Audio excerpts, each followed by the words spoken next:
Continuamos en el living, tenemos el gusto de recibir al ministro de Turismo, Pablo Menoni. Gracias por acompañarnos, un gusto recibirte por acá. No, muchas gracias a ti, muchas gracias por el espacio. Qué linda música que estábamos escuchando. Está buena. Primera vez en el living, no porque ya estuvo en exteriores con Alejo, recuerdo hace ya unos cuantos meses, Exacto. pero primera vez acá en el estudio. Exactamente. Bueno, ayer lanzaron la temporada en Atlante, una noche que me comentabas estuvo espectacular, ¿no? Espectacular. Nos ayudó el entorno, nos ayudó la noche, nos ayudaron los cocineros, tuvimos al vicecampeón mundial de paella, Ian Escobar, tuvimos a un cocinero de asado, Sergio, estuvo 40, 1080, o sea, la noche perfecta, digamos. Acompañado también por muchos intendentes, estuvo el intendente de Maldonado Bella, estuvo el intendente de La Valleja Jiménez, el intendente de Montevideo, el anfitrión por supuesto, estaba el ministro Carlos Negro, una noche espectacular. Qué buena. Bueno, obviamente la mirada puesta en la temporada, en este Uruguay sorprende al que apostó el Ministerio de Turismo. ¿Qué expectativas hay, no? Se habla de una muy buena ocupación, al menos para lo que es el primer mes del próximo año, ¿no? En términos generales, las expectativas son tan auspiciosas como las del año pasado. El año pasado fue una temporada realmente muy buena y nosotros tenemos esas expectativas basadas esencialmente en dos cosas. Primero, la coyuntura, la diferencia relativa de precios tanto con Brasil como con Argentina es similar al del año pasado. Sin ir más lejos, el real se apreció en el entorno de 7,3%, nuestro peso menos de 7%, con niveles de inflación muy similares. Por lo tanto, con Brasil estamos bien y hemos visto en las últimas semanas una estabilidad del tipo de cambio en Argentina que nos hace favorable también. Y lo segundo es que, por aquello de las políticas procíclicas, nosotros estamos acompañando esa coyuntura. ¿De qué forma? Aumentando la promoción y la presencia del Ministerio al sur de Brasil, sobre todo de San Pablo al sur, entendiendo que ahí tenemos más de 50 millones de personas y no vienen menos del 1%. Sí. Y también de Argentina, Córdoba y Rosario hacia el oeste, donde tenemos más de 3 millones de personas y viene solo el 3%. De todas maneras, es bien llamativo, independientemente de que, bueno, hay un esfuerzo por llegar a Brasil, porque es tremendo mercado y tal cual con un porcentaje bien pequeño podríamos hacer la diferencia. Somos medio argentino dependientes, ¿no? Sabemos que nos puede ir bien en la temporada o nos puede ir mal, depende cómo esté la diferencia cambiaria con Argentina y las posibilidades que tengan los argentinos de venir a gastar a nuestro país como habitualmente pasa, ¿no? Exactamente. Entre argentinos y brasileños tenemos más del 75% del turismo receptivo. O sea, somos muy argentinos dependientes y muy brasileros dependientes. Por eso lo que nosotros estamos haciendo es diversificar dentro de esos mercados incluso. Los argentinos que vienen son esencialmente porteños y de Gran Buenos Aires. Más del 10% de ellos nos visitan. Y hablábamos recién de Rosario y Córdoba hacia el oeste de Argentina, donde no nos conocen tanto y donde no vienen tanto. Claro. Y lo mismo de Brasil. Brasil, cuando decíamos recién San Pablo al sur, incluido San Pablo, son 50 millones de personas. Entonces, en ese sentido, ¿qué hicimos? Además de aumentar la promoción, tratar de mejorar la conectividad, sobre todo la conectividad aérea. Nosotros tenemos con Brasil en el entorno de 48 vuelos semanales. En la ley de presupuesto lo que hicimos fue poner uno de los artículos que justamente nos comete y nos encomienda a mejorar la conectividad. Esencialmente se trata de una devolución en efectivo por cada pasaje incremental que se venda respecto al año inmediato anterior. Y eso nosotros entendemos que ya ha movido el avispero. ¿A qué me refiero? A que nosotros tenemos, si bien estivales, vamos a tener vuelos directos desde Porto Alegre y San Pablo hacia Punta del Este y desde Córdoba hacia Punta del Este, justamente los orígenes donde nosotros estamos buscando que vengan más turistas. De todas maneras, esta medida todavía no está efectiva, más allá de que está aprobada, no tiene el recurso del Ministerio de Economía para poder efectivizarse, ¿no? Exactamente, si bien fue aprobada ayer en la Cámara de Senadores, eso necesita tener presupuesto para nosotros poder hacer esa devolución. Eso ya tenemos el compromiso tanto del presidente como del ministro de Economía para tenerlo el año que viene. Y además fue un reclamo en esos mismos términos de la oposición. Y es tal cual, si no tenemos presupuesto no podemos hacerlo. ¿Y a partir de cuándo podría quedar efectivo? A partir del año que viene. ¿A partir de ya desde el comienzo del año? No, primero hay que asignarle presupuesto a partir de, por ejemplo. Por ahí. Exactamente. Bien. ¿Y el vuelo Rivera-Montevideo ayuda en algo? Totalmente, totalmente. No solo estamos hablando de conectividad internacional, sino de conectividad interna. Nosotros cuando asumimos teníamos una frecuencia semanal a salto de 2 vuelos por semana, martes y jueves. un reclamo de los comerciantes salteños y de la sociedad salteña en general, era aumentar esa frecuencia. Se hizo, ya lo hicimos, ahora tenemos un vuelo también los domingos. Y otro reclamo y otro anhelo de la sociedad de Rivera y también del entorno de Rivera era tener estos vuelos directos Montevideo-Rivera. A partir del lunes, 1 de diciembre, ya vamos a inaugurar 2 vuelos semanales hacia Rivera. Sí. Y quiero destacar una cosa, esto es una política que ha trascendido esta administración, esto es una política de Estado. ¿Por qué? Porque justamente estas iniciativas arrancaron en la administración del entonces ministro Tabaré Viera, a quien invitamos al aeropuerto al lanzamiento de la ruta Rivera-Montevideo, justamente además Tabaré es de Rivera. Claro. Así que y felizmente nos pudo acompañar. Está muy bien. Bueno, la llegada obviamente de turistas llega por diferentes lados, ¿no? También por tierra sabemos que muchos, sobre todo los argentinos, en donde a veces se presentan grandes dificultades, bueno, esas filas eternas que pasamos habitualmente todos los medios de comunicación. ¿Qué medidas están de alguna forma ya previendo para poder agilizar ese trámite? Y también pienso en el tema de los puertos, ¿no? También a veces tenemos bajadas multitudinarias y tampoco como que de alguna forma estimula demasiada la llegada si sabes que tenés 3-4 horas de espera. La principal entrada es el puerto de Colonia. Sí. Y en el puerto de Colonia tenemos también dificultades del estilo. Por ejemplo, tenemos 2 empresas que llegan con sus pasajeros muy juntos, digamos. Sí, casi 2.000 personas bajan, ¿no? Casi 2.000 personas que se van a incrementar con el nuevo barco que va a traer una de las empresas totalmente eléctrico. ¿Qué hicimos nosotros? Bueno, tuvimos una reunión en ocasión de los 100 años del puerto de Colonia, donde nos acompañaron, entre otros, la Dirección Nacional de Migraciones, encargada justamente de mejorar este nuevo software que adquirió la administración anterior, que es una de las causantes principales de la demora que estamos viviendo ahora. Estuvo también el Ministerio de Ganadería, Agricultura y Pesca por los controles fitosanitarios, estuvo el Ministerio de Economía y Finanzas por aduanas justamente, estuvo la ANP y también invitamos al sector privado y por supuesto nosotros. En ese sentido lo que hicimos fue tratar de protocolizar planes B, digamos, para cuando hay este tipo de congestiones. Una medida muy sencilla fue separar la llegada de los barcos, ¿no? Que estaban a media hora, bueno, 15 minutos antes. Algo como un poco básico, ¿no? Que te diría, claro. Exactamente, pero debo reconocer que tuvimos la excelente voluntad de las 2 compañías en hacerlo y en acompañarlo. Y respecto a migraciones, una medida muy buena también es aumentar el puesto de personas que están atendiendo ahí. Bien. ¿Qué pasa con los cruceros, ¿no? Que también sabemos que año tras año pueden marcar una diferencia, los cruceristas, que bueno, que a veces gastan mucho, a veces gastan poco, pero también muchos vuelven, en definitiva. Sé que había alguna dificultad, sobre todo con Argentina, ¿no? Por los precios que estaban manejando, que no terminaban siendo como un buen negocio y perdimos algunos cruceros que iban a arribar aquí. Exactamente, eso lo sabemos ya ahora. De 113 cruceros que vinieron a Montevideo vamos a recibir 100. Y de 47 que atracaron en Punta del Este vamos a recibir 37. Sí, hay una baja sustancial, eso se debe esencialmente a que los cruceros no vienen a Montevideo, a Punta del Este por sí mismos, sino que vienen, solo si van a Buenos Aires, y como decías tú, el costo de llegar a Buenos Aires es en el entorno de 10 veces superior a llegar a Montevideo. ¿Por qué? Por el peaje de la hidrovía. Ahí ya hemos conversado con el subsecretario Scioli. El proceso licitatorio del dragado de la hidrovía está en curso y esperemos, no para este año, pero para el año que viene que se solucione y así bajar el costo. Lo que esperamos nosotros es que, y eso nos han dicho las compañías de cruceros, los cruceros pueden venir con más gente, por lo tanto, capaz que bajando la cantidad de cruceros podemos tener los mismos cruceristas y el mismo gasto. Bueno. Esperemos. Hay que verlo. Claro. Hay que verlo. Inteligencia artificial, ¿no? Que lo han utilizado mucho para lo que es la promoción. En Uruguay Sorprende también, de alguna manera colocándolo como el logo. ¿Qué respuesta han tenido, ¿no? Con estas propuestas que ya han mostrado en diferentes ferias internacionales?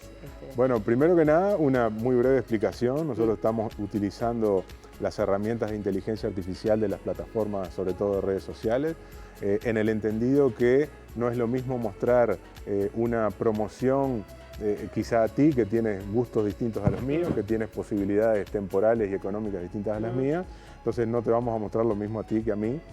Eso se llama microsegmentación y se basa en el uso de la inteligencia artificial. Eso lo empezamos a aplicar ahora, lo vamos a evaluar, por ejemplo, a fin de temporada. Todavía no lo tenemos evaluado, pero entendemos, por aquello de vuelta de las acciones procíclicas, que nos va a ayudar muchísimo.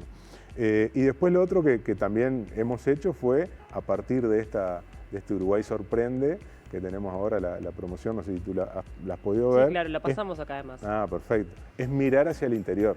Tú habrás visto que terminamos, por ejemplo, con las minas de piedras semipreciosas de Artigas, mostramos el Valle del Lunarejo. Además, por supuesto, de la costa, de esos 600 kilómetros de costa entre costa de río que tenemos y costa oceánica que tenemos. O sea, una mirada al interior, entendiendo que todo esto de turismo en entornos rurales y naturales se nos da muy bien y estamos a muy pocos kilómetros de disfrutar del enoturismo, del avistamiento de aves, del turismo patrimonial, de la ruta, por ejemplo, de los jesuitas que hemos trabajado en conjunto con Argentina y Brasil. Así que tenemos una oferta muy variada. ¿Y qué tanta receptividad hay de esto? Porque obviamente la intención es clara, además lo que buscamos es de alguna forma, ganarle al clima de alguna manera. Lo que nos mata a nivel turístico ya lo sabemos. Yo viví muchos años en Maldonado, así que lo tengo claro. Es justamente de que, no tenemos calor durante todo el año. Y este tipo de alternativas lo que buscan es eso, ¿no? Exactamente. Pero ¿cómo está funcionando? ¿Cómo está creciendo realmente? ¿No? ¿En qué podemos encontrar como una respuesta y que no quede únicamente en la intención? Bueno, primero que nada, de vuelta es llamar la atención, despertar el interés a través de estas herramientas de inteligencia artificial. De vuelta, lo estamos haciendo recién ahora. Una vez que despertamos ese interés, conectividad, tenemos que traerlo. Nosotros estamos obsesionados con la conectividad. Nosotros podemos despertar el interés, pero si tenemos vecinos argentinos que tienen que viajar mucho o hacer muchas esperas, estamos de alguna forma desalentando eso. Entonces, la oferta es buena, la profesionalización del sector privado es bueno, la promoción que estamos haciendo nosotros entendemos que va en ese sentido de desestacionalizar el turismo. Esperemos tener los resultados a partir del año que viene. Vamos a evaluar. Como decimos siempre, nosotros... Es progresivo también, ¿no? O sea, en definitiva... No, total. Y como decimos siempre, son políticas de Estado también, porque nada se puede hacer en una gestión. Exacto, pero además nosotros estamos aplicando lo que entendemos el método científico a la gestión pública. ¿Qué quiere decir eso? Eso quiere decir observar, planificar, actuar, volver a observar, volver a medir y corregir si hay que corregir.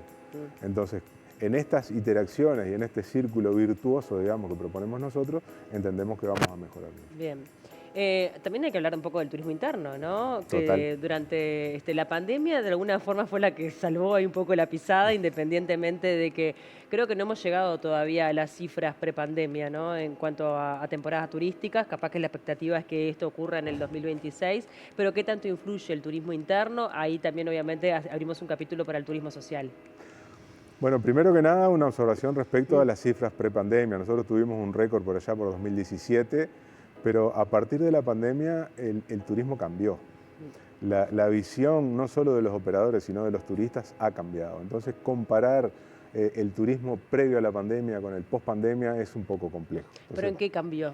En las decisiones que toman los turistas, por ejemplo. Antes éramos más conservadores, ahora viajamos un poco más. Por lo tanto, lo que nosotros hemos dicho incluso en ámbitos internacionales, con otros colegas, otros ministros de otros países, es estamos en los inicios de revertir esa tendencia a la baja.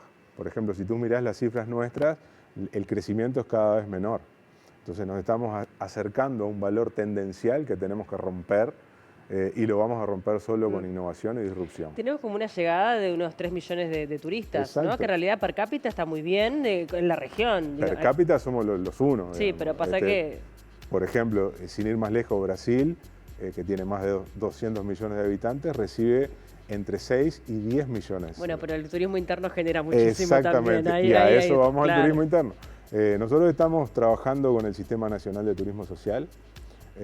Si bien entendemos, y es efectivamente así, siempre ha habido turismo social, no ha habido turismo social encarado con una visión sistémica. Es decir, siempre ha habido impulsos individuales. Sin ir más lejos, la administración anterior tuvo la iniciativa que llamó Turismo para Todos, que era turismo social, pero con un alcance, entendemos nosotros, limitado.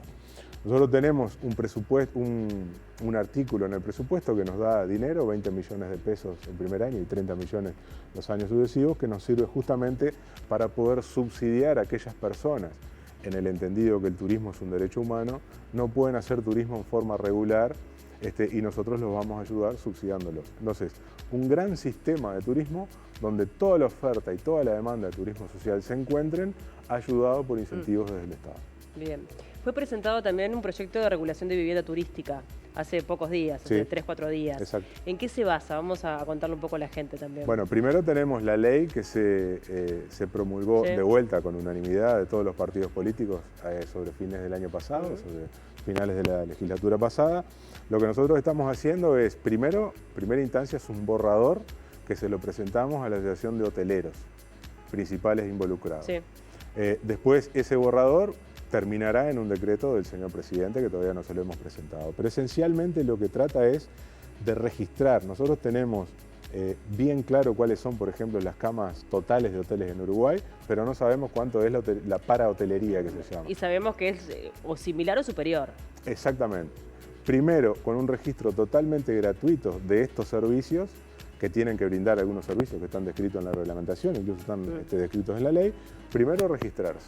Una vez que se registran, ahí vamos a poder empezar a medir por aquello de aplicar el método científico que hablábamos en el párrafo anterior. Totalmente, y es una competitividad un tanto más justa que a lo que apunta, ¿no? Bueno, es que sin datos no podemos legislar y no podemos tomar ninguna medida. Primero necesitamos saber cuántos son. Nosotros tenemos en el mundo ejemplos de desplazamiento de los ciudadanos locales hacia afuera, por ejemplo en Barcelona, debido al crecimiento y a la rentabilidad que tienen los apartamentos para brindarlo en alquiler con fines turísticos, como se llama, ¿no? Bueno, nosotros queremos que eso no nos pase acá, queremos anticiparnos justamente de eso. Bien. Estamos viviendo durante estos días también un mega evento en el departamento de Maldonado con este casamiento de 2 familias paraguayas con un despliegue nunca visto.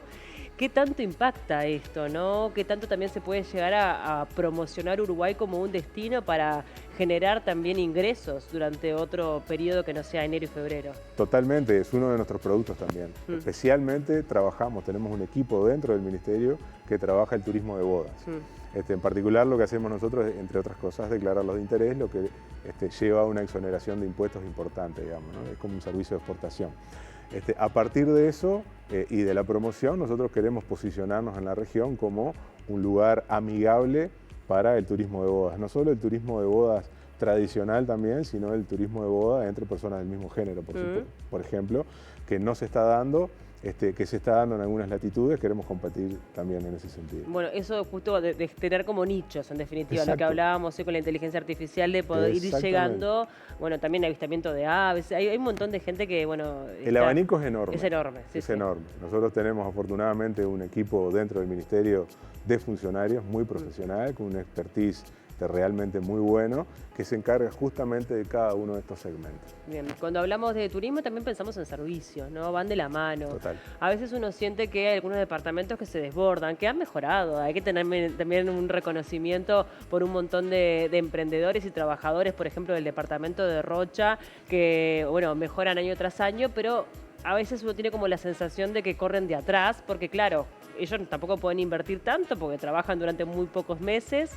¿Qué pasa con eso? Con poder brindar el servicio que el turista necesita, ¿no?